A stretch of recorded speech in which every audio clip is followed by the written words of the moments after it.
And yet now we're inundated with messages from every well-intentioned company and organization singing from the same book of hymns.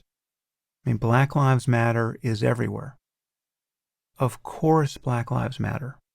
But the messaging of this movement around the reality of police violence is wrong, and it's creating a public hysteria.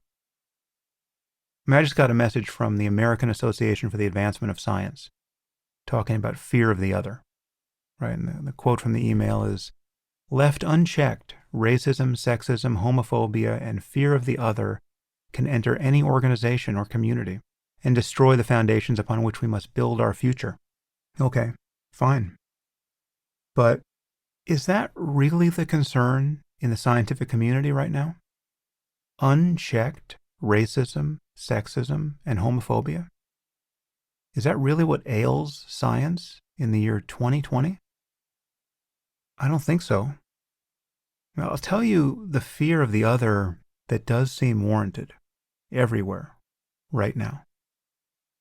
It's the other who has rendered him or herself incapable of dialogue. It's the other who will not listen to reason, who has no interest in facts, who can't join a conversation that converges on the truth because he knows in advance what the truth must be. We should fear the other who thinks that dogmatism and cognitive bias aren't something to be corrected for because they're the very foundations of his epistemology. We should fear the other who can't distinguish activism from journalism or politics from science, or worse, can make these distinctions but refuses to. And we're all capable of becoming this person, if only for minutes or hours at a time. And this is a bug in our operating system, not a feature. And we have to continually correct for it.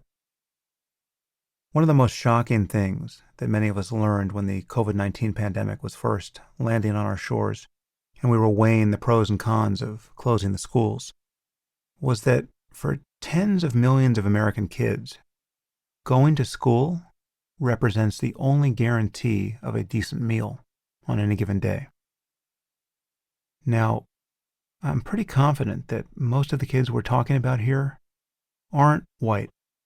And whatever you think about the opportunities in this country, and whatever individual success stories you can call to mind, there's no question that some of us start out on third base or second base.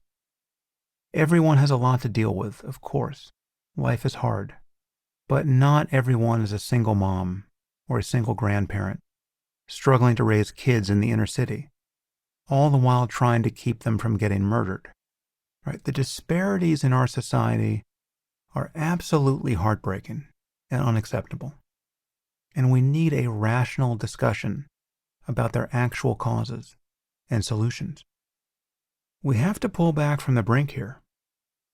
And all we have with which to do that is conversation. I mean, the only thing that makes conversation possible is an openness to evidence and arguments, a willingness to update one's view of the world when better reasons are given.